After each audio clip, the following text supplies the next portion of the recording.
Hello friends, সবাই কেমন আছো? আজকে যে ভিডিওটা তোমাদের সামনে নিয়ে আসি সেটা হচ্ছে ব্যান্ডেল ইমামবাড়ার ভিডিও। আমরা এই বিগত সানডের দিন ইমামবাড়ায় ঘুরতে গেছিলাম। তো খুব সুন্দর একটা ঐতিহাসিক জায়গা। দেখো, ভিডিওটা পুরোটা তোমাদের সামনে তুলে ধরছি। এটা ইমামবাড়ার বাইরের এরিয়াটা বেসিক্যালি। এবার আমরা গেটে ঢুকবো, টিকিট কেটে। এই আমরা ভেতরে ঢুকে গেলাম।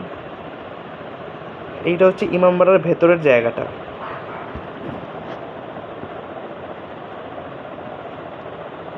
পার হেড 20 টাকা করে টিকিট। তো আমরা 4 জন গেছিলাম। 4 জন, আমি, আমার ওয়াইফ, আমার বোন আর আমার দাদা গেছিলাম।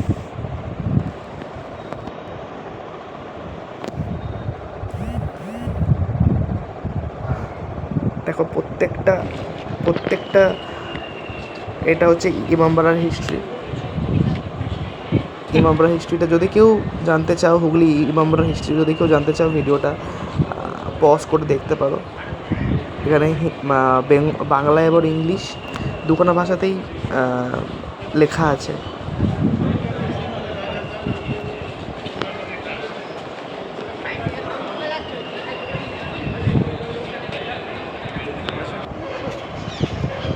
এবার আমরা হেঁটে যাচ্ছিলাম গঙ্গার দিকে।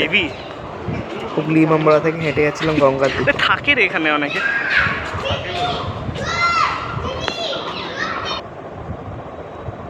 এই আমরা বেরিয়ে গেলাম গঙ্গার দিকটা। দেখো কত সুন্দর একটা জায়গা। এর সামনেই রয়েছে দ্য ফেমাস সূর্য ঘড়ি।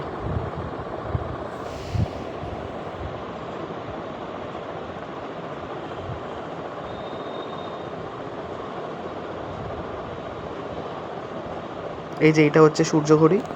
তো এইটার মধ্যে সূর্যের কিরণ পড়ে, এক্স্যাক্ট টাইমটা বোঝা যায় এর সাথে।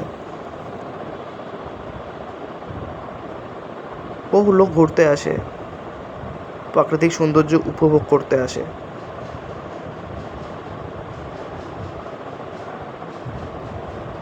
দেখো কত সুন্দর একটা দৃশ্য।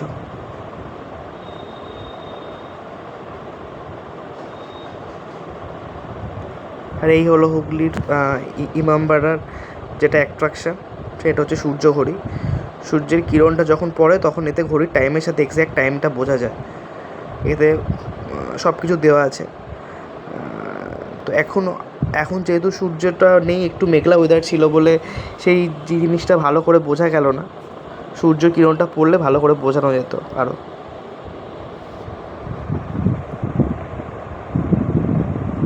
এখানে বোট রাইডিংও রয়েছে। যাদের ইচ্ছে তারা গঙ্গায় এসে বোট রাইডিংও করতে পারে।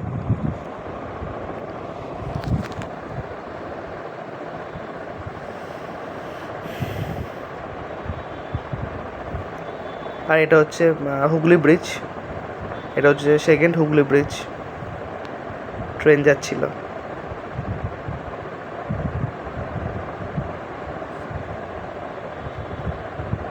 হুগলি ইমামবাড়া কেমন করে যেতে হবে কেউ যদি জানতে চাও আমাকে কমেন্ট করো, আমি তাদেরকে বলে দেবো। অ্যান্ড এই সেই সিঁড়ি, 151টা সিঁড়ি বেয়ে আমাদের উপরে উঠতে হতো এবং আমরা উপরে উঠছিলাম।